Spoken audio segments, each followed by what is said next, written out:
Top quality और consistent performance के लिए सिर्फ सिल्वर पंप्स। टॉप क्वालिटी और कंसिस्टेंट परफॉर्मेंस के लिए सिर्फ सिल्वर पंप्स, नाम याद रखना। बुलढाणा जिल्ह्याचे पालकमंत्री मकरंद आबा पाटील सध्या जिल्ह्याच्या दौऱ्यावर आहेत। सध्या ज्या नुकसानग्रस्त भागाची पाहणी करतायत त्या भागामध्ये सध्या आबा आहेत आपल्यासोबत। आबा काका, आबा काय सांगाल की सध्या तुम्ही नुकसानग्रस्त भागाची पाहणी करताय, शेतकऱ्यांचं मोठं नुकसान झालं, शेतकऱ्यांची अपेक्षा आहे की तात्काळ त्यांना नुकसान भरपाई मिळेल। नाही, राज्याचा मदत आणि पुनर्वसन मंत्री अधिक बुलढाणा जिल्ह्याचा पालकमंत्री अशा दोन्ही जबाबदाऱ्या माझ्यावर असल्यामुळं मी आवर्जून आज बुलढाणा जिल्ह्याचा दौरा की जे 25 आणि 26 जूनला मेहकर तालुक्यामध्ये अतिवृष्टी झाली आणि कालच्या 21 आणि 22 जुलैला लोणार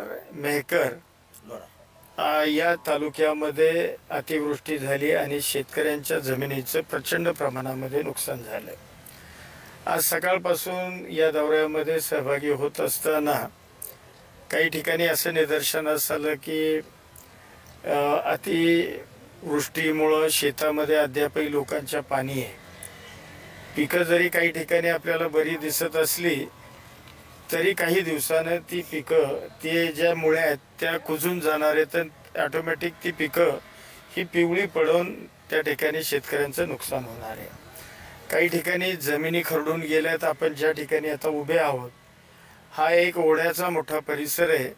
प्रचंड प्रमाणामध्ये ओढ्याला पाणी आलं, पूर आला आणि लगतचे ओढ्यालगतचे शेतकऱ्यांचे असणारे बांध बंदिस्ती ही सगळी तोडून पाण्याच्या प्रवाहामुळं अगदी शेतामध्ये आत पाणी घुसून शेतकऱ्यांच्या पिकांचंही नुकसान झालं, त्याच्याबरोबर शेतकऱ्यांच्या जमिनी खरडून गेल्या।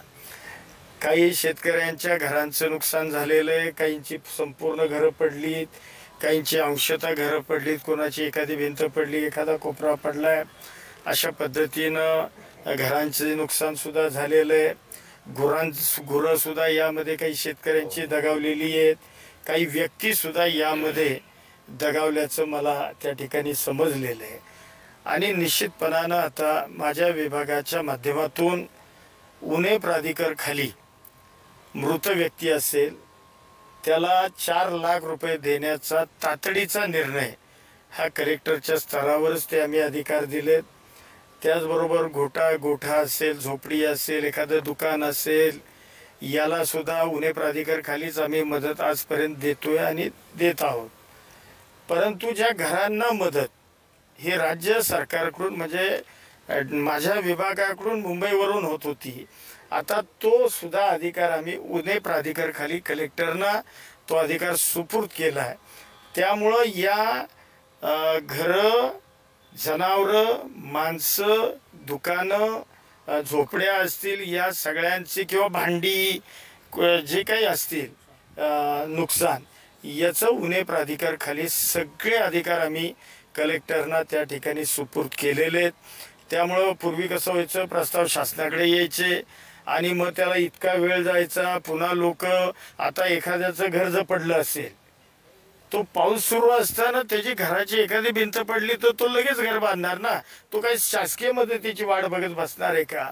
म्हणून या संदर्भातला निर्णय आम्ही तातडीनं घेऊन आता हा निर्णय घेतलाय आणि तो कलेक्टरना तो अधिकार दिलाय। त्यामुळे ताबडतोब संबंधितांना या संदर्भातली मदत मिळण्याचा मार्ग आमच्या विभागानं निश्चितपणानं खुला केलेला आहे।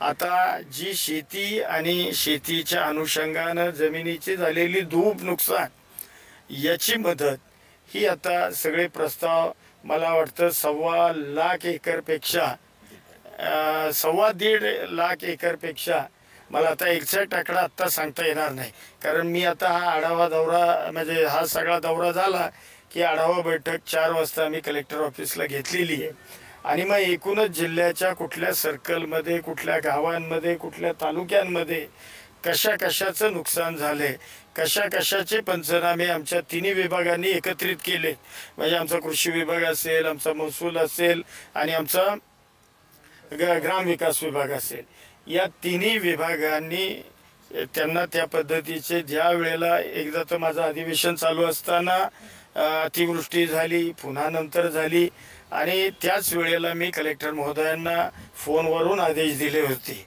मला जेव्हा काही लोकांचे फोन आले त्यावेळेला मी ताबडतोब निर्देश दिले की पंचनाम्याची प्रक्रिया ताबडतोब संपूर्ण जिथं कुठं नुकसान लोकांचं झालं असेल त्या ठिकाणी आपण पंचनाम्याची प्रक्रिया ताबडतोब सुरू करा. ते सगळे पंचनामे करून त्या ठिकाणी आपण विभागामार्फत विभागीय आयुक्तांच्या मार्फत ते प्रस्ताव माझ्या विभागाकडे पाठवा, आपल्या विभागाकडं, आणि निश्चितपणानं लवकरात लवकर ही मदत आम्ही शेतकऱ्यांना देणार आहोत. आपण बघितलं असेल महायुतीचं सरकार राज्यामध्ये आत्ता नवीन सत्तेवर आलं. आदरणीय देवेंद्र फडणवीस साहेब असतील, आदरणीय अजितदादा असतील, आदरणीय एकनाथजी शिंदे साहेब असतील, या तिघांच्या नेतृत्वाखाली आज राज्यामध्ये महायुतीचं सरकार हे त्या ठिकाणी काम करतंय. मला या ठिकाणी सांगावंसं वाटतं की हे सरकार आल्यानंतर 3,900 कोटी रुपये हे अधिवेशनाच्या आधी तिथपर्यंत आम्ही मदत, या सरकार आल्यानंतर अतिवृष्टी असेल, गारपीट असेल, दुष्काळ असेल, या संदर्भातली मदत सरकारने तातडीनं केलेली आहे. त्याच्यानंतर अधिवेशन काळामध्ये 454 कोटीचा जार आम्ही काढला.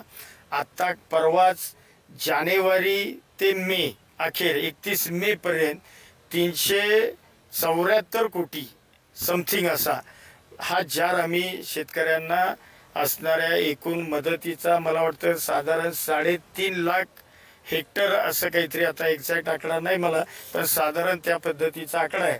आणि एवढी मदत आम्ही ही मे पर्यंतची शेतकऱ्यांना दिली. काही मागची मदत राहिली असेल ती देण्याचं सातत्यानं मी आणि माझा विभाग या संदर्भातला आढावा सगळ्या विभागीय आयुक्तांच्या माध्यमातून त्या ठिकाणी मी घेतोय. आणि या पद्धतीनं आता आपल्याही बुलढाणा जिल्हा असेल जिथं कुठं अतिवृष्टी झाली, कारण आपण आता बघतोय पाऊस पडतोय तो असा पडतोय की एखाद्याच ठिकाणी ढगफुटीचा सदृश पाऊस पडतोय आणि लोकांची पार एकूणच शेतीची असणाऱ्या पिकांची हे प्रचंड प्रमाणामध्ये नुकसान त्या ठिकाणी झालेले आपण बघतोय. आणि निश्चितपणानं शेतकरी त्यामुळं हवालदिल झालेला आपण सगळेजण पाहतोय. मी एवढंच विनम्रपणानं सर्व या राज्यातल्या शेतकरी बांधवांना सांगू इच्छितो की आपण काही काळजी करण्याचं कारण नाही. मे पर्यंतची मदत आम्ही देण्याचा प्रयत्न केला आहे. जी काही राहिली असेल ती मदतसुद्धा आहे. काही ठिकाणी KYC राहिलेत, त्या KYC झाल्यानंतर ती मदत DBT पोर्टलद्वारे शेतकऱ्यांच्या डायरेक्ट खात्यामध्ये जमा होणार आहे. आणि आता जून जुलै की जे बुलढाणा जिल्ह्यामध्ये किंवा अन्य जिल्ह्यांमध्ये कुठं नुकसान झालं असेल त्याची आकडेवारी आता माझ्या विभागाकडं यायला लागलेली आहे.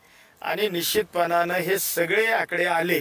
बरं, मी आता असंही केलेलं नाही की बाबा सगळ्या राज्यातल्या विभागीय आयुक्तांचे प्रस्ताव आल्यानंतरच मदत जाहीर करायचं. मी माझ्या सचिवांना तशा पद्धतीच्या सूचना दिलेल्या आहेत की ज्या विभागीय आयुक्तांचा एखाद्या विभागाचा जरी आपल्याकडं सगळ्या पंचनाम्यांचा एकूण आकडा आला, नुकसानीचा आकडा आला, ताबडतोब त्या संदर्भातले जार आपण इश्यू करण्याची भूमिका घ्यायची.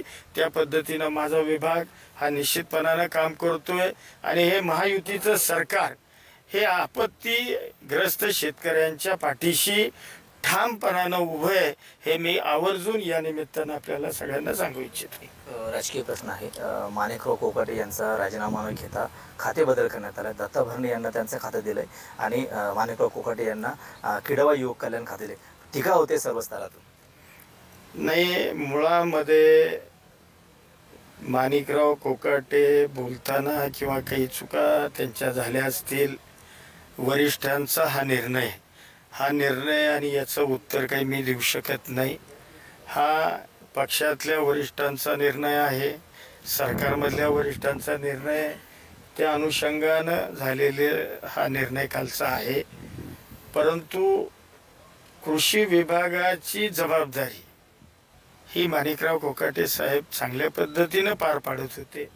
बोलताना किंवा काही हे करताना चूक त्यांची झाली असेल, परंतु या विभागाच्या मार्फत त्यांनी एक चांगलं काम करण्याचा सुद्धा प्रयत्न निश्चितपणानं केलेला आहे. आणि या संदर्भात जो काल निर्णय झाला तो आपण सगळ्यांनी वाचलाय, ऐकलाय. त्यामुळे यावर मी काही फार प्रतिक्रिया देणं योग्य नाही. कृषी खातं जे आहे ते तुम्हाला मिळालं होतं, तुम्ही नाकारला अशी माहिती मिळते. ते खरं आहे, कृषी खातं मला मिळत होतं, परंतु हेही खातं शेतकऱ्यांशी आणि राज्यातल्या आपत्तीग्रस्तांशी प्रकल्पग्रस्तांशी निगडीत असणारं हे खातं आहे. ज्या पद्धतीनं कृषी विभागामध्ये शेतकऱ्यांचे प्रश्न, शेतकऱ्यांच्या असणाऱ्या अडचणी आणि एकूणच शेतकऱ्यांशी निगडीत असणारं हे जसं खातं आहे, तसं माझं मदत आणि पुनर्वसन हे खातं सुद्धा असं आहे की ज्या ठिकाणी आपत्ती येते त्या ठिकाणी लागणारी मदत, त्याचबरोबर जे प्रकल्प या राज्यामध्ये झाले त्या प्रकल्पांमुळं जे शेतकरीचं पुनर्वसन झालं, त्या हजारो शेतकऱ्यांचे आजही प्रश्न काही प्रकल्पांमधले त्या ठिकाणी, म्हणजे एकूण विचार हजारो म्हणतोय, राज्यातला एकूण विचार केला तर अशा पद्धतीचेही प्रकल्पग्रस्तांचे प्रश्न या विभागाअंतर्गतच येतात. त्यामुळे हेही खातं मला खूप महत्त्वाचं वाटतं. आणि मुळामध्ये ज्या जिल्ह्याचं मी प्रतिनिधित्व सातारा जिल्ह्याचं मी करतो त्या जिल्ह्याला धरणांचा जिल्हा म्हणतात. कोयनेसारखं ज्याला महाराष्ट्राची वर्धायनी म्हणतात ते कोयना धरणसुद्धा माझ्यामध्ये, म्हणजे माझ्या जिल्ह्यामध्ये त्या ठिकाणी आहे. इतर धोम असेल, उरमोडी असेल, कनेर असेल, तारळी असेल, पुन्हा वीर असेल, हे सगळी गावं किंवा भाटघरची काही प्रकल्पग्रस्त गावं, ह्या सगळ्या प्रकल्पांचा आणि अनेक बरेच छोटे मोठे प्रकल्प आहेत, याच्या पुनर्वसनाचे प्रश्न अद्याप काही प्रलंबित आहेत. पुणे जिल्हासुद्धा त्या जिल्ह्यामध्ये खूप मोठ्या प्रमाणामध्ये धरणं आहेत. असे राज्यामध्ये अनेक जिल्ह्यांमध्ये काही प्रकल्पग्रस्तांचे प्रश्न आहेत. त्या 76 पूर्वीच्या प्रकल्पग्रस्तांच्या गावांना नागरी सुविधा देणं आणि एकूणच असणाऱ्या प्रकल्पग्रस्तांचे प्रश्न सोडवणं हे एकूण विषय माझ्या विभागाकडे. त्यामुळं हा विभागाचं कामसुद्धा मी सर्वसामान्य माणसाशी, आपत्तीग्रस्तांशी निगडीत असल्यानं मी हे खातं न सोडण्याचा निर्णय घेतलेला आहे. धनंजय मुंडे यांनी मंत्रिपदासाठी लॉबिंग सुरू केल्याचं कळते. 2 वेळा त्यांनी फडणवीस साहेबांची भेट घेतली. काय वाटतं, मंत्रिपद मिळेल त्यांना? नाही, मी याविषयी आपल्याला काही सांगू शकतो. म्हणजे ते भेटले नाही भेटले, कशा करता भेटले, मला काहीच कल्पना नाही. त्यामुळे मी त्याच्यावर काही बोलणं इष्ट नाही. धन्यवाद. नक्कीच. तर हे होते पालकमंत्री मकरंद आबा पाटील. कॅमेरामन निलेश देशमुखसह गणेश सोळंकी, TV9 मराठी, बुलढाणा.